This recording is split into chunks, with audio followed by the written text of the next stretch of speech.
Hi, everybody, and welcome back to the Beam Bourbon Canada YouTube page with me, Ray Daniel, your Beam Suntory American Whiskey Ambassador right here in Canada. Now, first of all, I would like to say a huge thank you for all the support and all the love we've been seeing, and also for everybody who's been sending in messages, asking questions, asking if we can do a video about something. The answer is yes. Send me through some ideas. I'll be more than happy to put them together for you and come speak to you. But I do want to speak today about some of those questions that we've been getting, and one in particular that we see pop up a lot, not just here on our YouTube channel, but also over at the Beam Bourbon Canada Instagram page. And that is, how should I drink my whiskeys? Right? Now, here's the reality of it. It doesn't matter. Right? Whatever you like is what you like. Taste is subjective. That's the fun part about it. I mean, if you think about it, the fact that everybody's tastes can be different, the fact that we encourage, curiosity around our brand, drinking our brands, in different ways, it means that we can put a bottle of whiskey onto the table in front of 25 or 26 people, and they can all enjoy it differently, right? But they can all enjoy it. It is about that community. It's about people coming together and having fun, and really engaging with each other around our brands. Now, there's a couple of different ways that you can, mess around with your whiskeys and create this different kind of journey. First of all, what you want to do is you want to look at the bottle that you're purchasing, right? A lot of people do have this idea of, I will only drink things past 50% ABV. I'll only drink things past 60%. And that's cool, If you found that rate of dilution that you like, then go for it.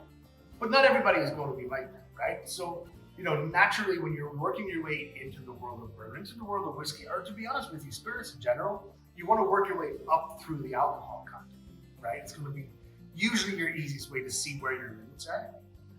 If you do get a bottle that is slightly heavy, right? You might have something like, an old tub bottle of Bond or an Alcobeek at 50% ABV, something like Baker's at 53.5 or Booker's even at 61 to 65%. These might want you to add one or two. You might want to add one or two. And there's nothing in the world wrong with it, right? Now, a lot of people will say you have to add water to your whiskey.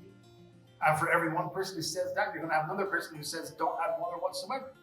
Some people will say the only way to enjoy bourbon is by putting a bunch of ice cubes in there. And some people will say don't touch it. The reality of it is you bought it, you paid for it, you drink it any damn way you please. Right? If you like your drink cold and slightly diluted, you drink it cold and slightly diluted. Hell, throw it in a gallon of milk if you like the taste of it, right? Maybe not, but you know what I mean. Now here's what's happening with your whiskey, right? Because this is one thing that we find a lot through, both the bourbon category and other categories of whiskey, is that you gotta add more. It opens it up.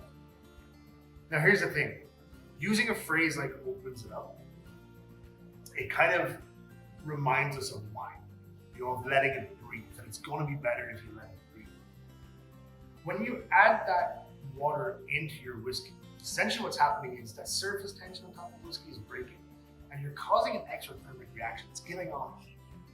So you can basically put it as simply as possible.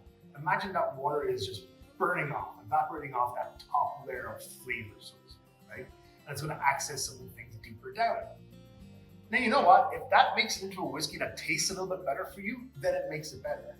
But there's also the possibility that it won't make it better. That you go, oh, I lost what I really enjoyed about the whiskey. So that alone right there shows that you don't have to do anything.